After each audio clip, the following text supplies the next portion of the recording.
नमस्कार, मैं शैलेंद्र जैन एक बार पुनः ज्ञान इंस्टीट्यूट परिवार में आपका स्वागत करता हूं। ज्ञान इंस्टीट्यूट की अपील, घर से बाहर जाए मास्क जरूर लगाएं। तो आज के लेक्चर को स्टार्ट करने से पहले हम आपको एक स्लोगन दे रहे हैं। आपका कर्तव्य है, मेरा भी कर्तव्य है। मैं हर लेक्चर में आप सभी से कहूंगा, मास्क नहीं तो टोकेंगे, कोरोना को रोकेंगे। ठीक है, ये स्लोगन सबको याद रखना है। सभी को, जो भी इस लेक्चर को देख रहा है, नहीं भी देख रहा है, तो सबको आप शेयर करें इस वीडियो को और ये स्लोगन सभी तक पहुंचाए। आपका कर्तव्य है, आप भारत के नागरिक हैं, आपका कर्तव्य है ये लेक्चर सब तक पहुंचाए और ये हमारा स्लोगन सब तक पहुंच जाना चाहिए। मास्क नहीं तो टोकेंगे, कोरोना को रोकेंगे। तो इसी स्लोगन के साथ हम आज का लेक्चर स्टार्ट करते हैं। आज का लेक्चर कक्षा 10वीं के विद्यार्थियों के लिए है और विद्यार्थी थर्ड लहर आने वाली है, तो आप लोगों से अनुरोध है, घर से बाहर जाए तो मास्क जरूर लगाएं। स्कूल तो अभी नहीं खुल रहे हैं, तो आप ऑनलाइन क्लास के माध्यम से आप लेक्चर पढ़ते रहें। किसी का भी लेक्चर, हमारा लेक्चर अगर आपको अच्छा लगता है तो आप हमारे लेक्चर के द्वारा पढ़ सकते हैं, और अगर कोई और टीचर्स के लेक्चर, यूट्यूब पे बहुत सारे लेक्चर्स डले हैं, लेकिन मेरी हमेशा यही कोशिश रहेगी कि आप सभी को बहुत अच्छे से और बहुत सरल तरीके से आपको गणित को पढ़ाना। गणित रटना नहीं है, सीखना है। तो आज का अध्याय कक्षा 10वीं के लिए है और अध्याय 3 पढ़ना है। और ये अध्याय 3 चाहे एमपी बोर्ड के विद्यार्थी हो, चाहे यूपी बोर्ड के विद्यार्थी हो, चाहे सीबीएसई, चाहे बिहार बोर्ड, सभी के लिए बहुत ही फायदेमंद हो जाएगा। बस कृपया करके वीडियो को स्किप ना करें, ध्यान से देखें। कोरोना टाइम चल रहा है, लेकिन अपन को अपना भविष्य भी तो ध्यान रखना है, इसलिए ध्यान से देखें बच्चों। आप देख सकते हैं, अगर आपके पास एनसीईआरटी पैटर्न की बुक है तो आपका अध्याय 3 होगा, 2 चरों वाले रैखिक समीकरण। 2 चरों वाले रैखिक समीकरण, ध्यान रखना, युग्म। 2 चरों वाले रैखिक समीकरण युग्म, ध्यान रखना। तो हम चैप्टर को स्टार्ट करने से पहले हमें यह पता होना चाहिए, सर रैखिक समीकरण होता क्या है। आप सभी को मालूम है, लेकिन मैं आपको एक बार उसकी डेफिनेशन बता देता हूं कि रैखिक समीकरण होता क्या है। तो रैखिक समीकरण ऐसा समीकरण होता है जिसकी अधिकतम घात 1 होती है। एमपी बोर्ड, ध्यान रखना, ओटी में डेफिनेशन पूछ ली जाती है, ऑब्जेक्टिव टाइप क्वेश्चंस में। ठीक है, एक वाक्य में उत्तर आते हैं, कई बार 5 एक वाक्य में उत्तर आते हैं, तो उसमें पूछ लिया जाता है कि रैखिक समीकरण क्या होता है। तो आप बोल सकते हैं कि ऐसा समीकरण जिसकी अधिकतम घात 1 हो उसे हम रैखिक समीकरण कहते हैं। सिर्फ सुनना नहीं है, लिखना भी है। पेन कॉपी उठाएं सभी लोग और उसको नोट कर लें। ऐसा समीकरण जिसकी अधिकतम घात कितनी हो, 1 हो, उसे हम क्या कहते हैं, रैखिक समीकरण। अक्सर 2 चर वाला रैखिक समीकरण क्या होता है, तो 2 चर जिसमें 2 चरों का प्रयोग किया जाएगा और उसकी अधिकतम घात कितनी होगी, 1। कई बार एमपी बोर्ड, यूपी बोर्ड में यह पूछा गया, 2 चरों वाले रैखिक समीकरण का व्यापक रूप लिखिए। तो आपको क्या लिखना है, व्यापक रूप, ax plus by plus c is equal 0। ध्यान रखना है सभी विद्यार्थी, 2 चर वाले रैखिक समीकरण का व्यापक रूप आप क्या लिखेंगे, ax plus by plus c is equal 0। ठीक है, तो सभी लोग नोट कर लेना। 1 नंबर का प्रश्न है कि 2 चर वाले रैखिक समीकरण का व्यापक रूप लिखिए, जनरल फॉर्म में। ठीक है, ठीक है, तो ये है। अब इससे संबंधित हमें क्वेश्चंस भी करना है, लेकिन अभी और थोड़ा सा जान लें कि इनकी शर्तें क्या होती हैं, ग्राफ बनते हैं, विधियां कितनी होती हैं, ये सब हमें पता होना चाहिए। तो भैया ये आपके दो चर वाला रैखिक समीकरण है, एक समीकरण। ऐसे ही हम दूसरा समीकरण लिख ले रहे हैं, a1x plus b1y plus c1 is equal 0, और दूसरा हमने रैखिक समीकरण लिख लिया a2x plus b2y plus c2 is equal 0। ये दो चर वाले रैखिक समीकरण लिख लिए मैंने। अब इनकी कितनी शर्तें होती है? 3 शर्तें, नोट कर लेना, याद करना है। एक विकल्प एमपी बोर्ड में तो 101% आता है हर साल, और यूपी बोर्ड में भी पूछा जाता है, बिहार बोर्ड में भी पूछा जाता है, और अगर नहीं पूछा जाता है तो आगे के इस क्वेश्चंस को हल करने के लिए ये शर्तें याद होनी चाहिए। अब शर्तें है क्या, तो शुरुआत कर रहे हैं। पहली शर्त, आप सभी के मान निकाल लेंगे, a1 a2 b1 b2 c1 c2 सबके मान निकाल लिए। अब सर कैसे निकालेंगे, उसके लिए पेशेंस रखना पड़ेगा, धैर्य, क्योंकि हम जब एक्सरसाइज करेंगे तो उसमें हमें क्या करना पड़ेगा, इन क्वेश्चंस को सॉल्व करना पड़ेगा, तो शर्तें याद होना पड़ेगी।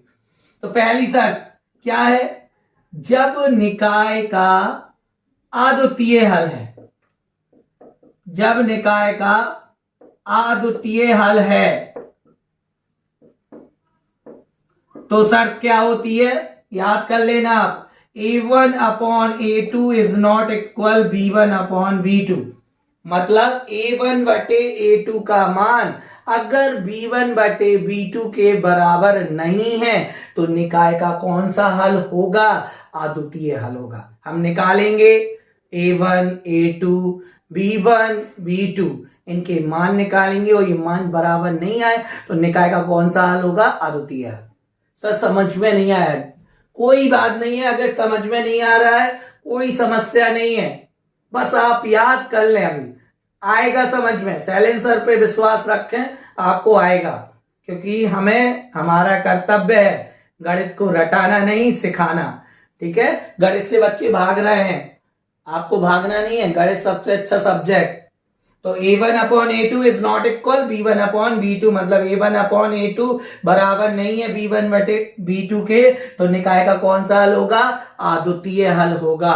और ध्यान रखना, रेखाएं जो हैं वो एक दूसरे को प्रतिच्छेद करेंगी। मतलब अगर इन समीकरणों के अगर हम ग्राफ बनाते हैं तो वो रेखाएं एक दूसरे को अगर प्रतिच्छेद कर रही हैं तो निकाय का कौन सा हल होगा, अद्वितीय हल होगा। ठीक है, कई बार विकल्प में पूछ लिया जाता है कि जब निकाय का अद्वितीय हल है तो रेखाएं कैसी होंगी, तो रेखाएं एक दूसरे को प्रतिच्छेद करेंगी। ध्यान रखना, अद्वितीय हल पे रेखाएं क्या करेंगी, एक दूसरे को प्रतिच्छेद करेंगी। सभी लोग याद रखना, पहली शर्त हो गई। अब हमें दूसरी शर्त याद करना है, जब निकाय का कोई हल नहीं है, जब निकाय का कोई हल नहीं है तो शर्त होगी विद्यार्थियों, शर्त होगी a1 upon a2 is equal b1 upon b2 is not equal c1 upon c2। a1 upon a2 बराबर है b1 अपॉन b2, बराबर नहीं है c1 अपॉन c2 के, तो निकाय का कौन सा हल होगा, निकाय का कोई हल नहीं होगा, कोई हल नहीं होगा। ध्यान रखना सभी लोग। और रेखाएं कैसी होंगी, रेखाएं कैसी होंगी, समांतर।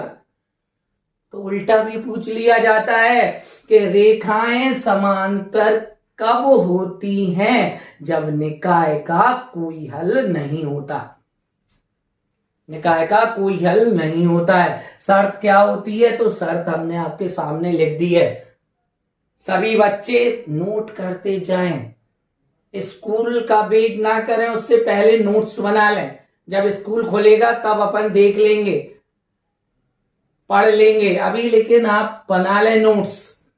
स्कूल वाले टीचर जब आपको पढ़ाएंगे तब आप उस समय भी पढ़ लेना, तो और ज्यादा याद हो जाएगा आपको। अभी आप हमारे लेक्चर से नोट्स तैयार कर लें, जिससे आपका जो टाइम चल रहा है वो खराब ना हो। ठीक है, तो चले तीसरी शर्त है जब